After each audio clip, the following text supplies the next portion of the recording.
We are one day away from the big fight. And the question that I'm asking is, will Haney-Garcia do over 50,000 pay-per-view buys? Because there's a lot of things taking place. There's Devin's fight between Ryan. There's the fight between Gervonta Tank Davis fans and Devin Haney fans. And there's this perception of Devin Haney being a massive superstar in the sport of boxing, in which Devin Haney fans will call you a hater if you point out that he's simply not a draw. Which brings me to my next point. The same boundaries that I set for David Benavidez fans, I will now set for the Devin Haney fans. So before I go any further, there's something I want to address. Okay. So now what I'm going to show you is my order history. So as you can see, this is my account, my order history. So you can see my DAZN account. You can see on March 8th, 2024, I purchased Knockout Chaos. So I'm just going to scroll down quickly. As you can see right here, on December 9th, 2023, I actually purchased Devin Haney versus Regis Prograis. The fight that didn't sell well, the fight that did so poorly, Regis admitted it did poorly when he was interviewed on the show recently. And the numbers still haven't been released, and Devin is going into his next fight. So for all of you who want to call me a Devin Haney hater, I'm the one who actually purchased the fight, unlike you Fire Stick boys who just stole the fight and then keyboard warrior for Devin the Dream Haney in the comment section. Just because you leave a comment doesn't make you a fan. This is how you prove you're a fan. You purchase the fights. Okay, and so I'm just going to scroll down a little bit more. And let's get down a little bit more. Here we go. As you can see, I also purchased Gervonta Tank Davis versus Ryan Garcia. And I purchased that fight on January 7th, 2023. It's all right here. And you can see I purchased it twice, once for myself and once for my dad, so that he could watch the fight because he's not hip to technology and all that stuff. So here it is. You see on my account. You also see all the other fights that I purchased here. So it's like no game. I purchase fights. That's what I do. I pay for the fights. I don't steal them. I don't jack them. I don't fire stick them. So when I come up here and I speak my piece, it's because one, I pay, I support the fighters, and two, I understand the sport. I'm a fan of the sport over everything. But until you could show me this right here, and you see Day of Reckoning as well. But until you can show me this, you're not a Devin Haney fan. You're a fanboy. And it's even worse because you're jocking someone you don't even support financially. So how can you say anything to me or call me a Devin Haney hater when I've done more for Devin Haney than any of you fanboys in the comment section? So now that we've established that I am actually president of the Devin Haney 50 Club, the Devin Haney 50,000 pay-per-view buys, I'm president of the Devin Haney 50 Club, just like I'm president of the David Benavidez 60 Club. You need to show me proof of purchase before I can even respect you as a Devin Haney fan. So now I go on to give my prediction as to how many pay-per-view buys I think this fight is going to do. So first, let's take a look at some of the promotion before I give my numbers. Now, one of the things we're going to look at is Ryan Garcia's antics during this fight, along with Devin Haney's. So one of the things that happened in the build-up to this fight was a slap. Let's take a look.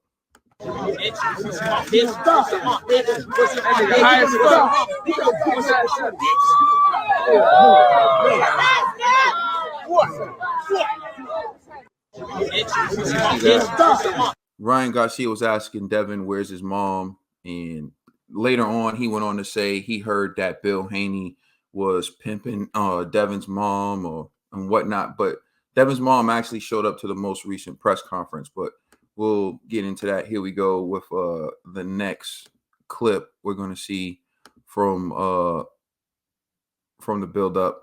So Ryan Garcia, I mean, I think he knew that the camera was on him or not, but the thing is, he's also like, look at his shape. They're talking about him, and he's showing him looking at girls on the phone.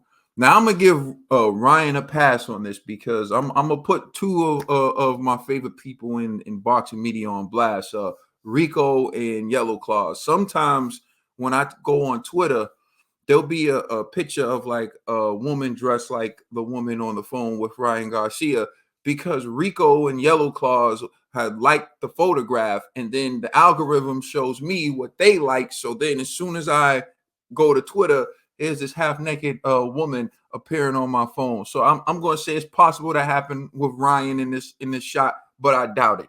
All right.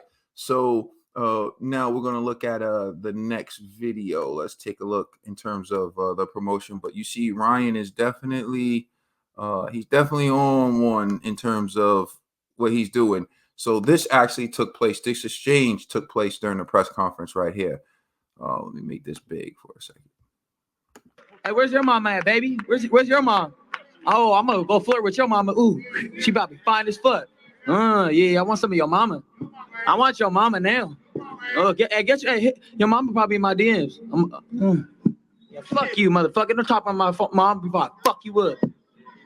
Yeah, that fear coming in your mouth like a bitch, dog. I'll put my dick in your mouth, bitch. Ryan, what's that? Ryan, Hey, pause. No Diddy. Something is wrong with this motherfucker. Hey, where's your mom? I mean, it's just this is the promotion, so we're going to talk about it. Did this promotion work? Will it do over 500,000? So this clip right here, they're not actually in the same room together. It was edited this way, but it's still pretty funny in terms of promotion and just a visual. NGQ, doing what I do. All white, looking nice. Okay, come through. I don't know if Ryan Garcia is taking the fight serious or not. All right. So here's the thing. I think the fight has got a lot of publicity. A lot of people have seen some of the antics, some of the things that have been said. There's things I haven't even touched, like after being slapped, Ryan Garcia announcing that he identifies as a woman, and Devin committed a domestic violence act and whatever. So there's just so many things taking place in the promotion for this fight.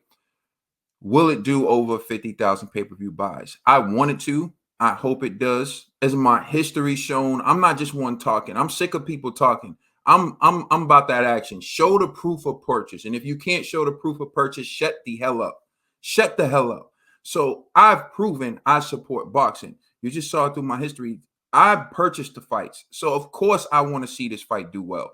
I would love to see this fight do 1 million pay-per-view buys. Unfortunately, I don't think that's going to happen.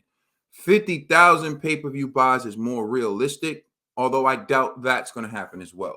Just based on the fact that the Barclays Center hasn't sold out yet already. De La Hoya said, oh, there's only 15,000 tickets left. I'm going to call cap on that. I was on Ticketmasters earlier this morning, and I saw, still this morning, but earlier this morning, and there's still were tickets available. So listen to what I'm saying, okay? Even with all this promotion, I don't think it was the type of promotion that helps to sell a fight. Ryan Garcia is talking about if he was Mike Tyson, people wouldn't be reacting that way. But that's because Mike Tyson comes from a different background. Mike Tyson came from an upbringing that was unstable. He committed so many crimes as a juvenile. He was locked up. He was taken in by Custom Auto and then learned boxing, and boxing saved his life. But people look at Mike Tyson as a product of his environment. Whereas Ryan Garcia, although I'm not saying he grew up rich or wealthy, he grew up with both of his parents. Both of his parents are still together. They were invested in his boxing career, as you heard. One of them was an amateur judge. The other was a referee. So they were involved with Ryan. They were involved in his career. Mike Tyson's something completely different. Mike Tyson is someone, it's like the fact that he's still here is impressive in itself. You heard Mike, when Mike was speaking in this interview, him saying, like, I never dreamed I lived this long. That's real from when you come from where Mike comes from. You can't compare Ryan Garcia to Mike. And the other thing is Mike didn't build his fan base being seen as a golden boy. a social media star, a YouTube star, who walks in the image of Jesus. And that's not what Mike Tyson did. That's how Ryan Garcia pushed himself. And even right now online, there's like the clip of Ryan Garcia starting off thanking Jesus and then telling someone he's going to put their stuff in their mouth. Like, you can't compare yourself to Mike because you're not Mike. You can't do that.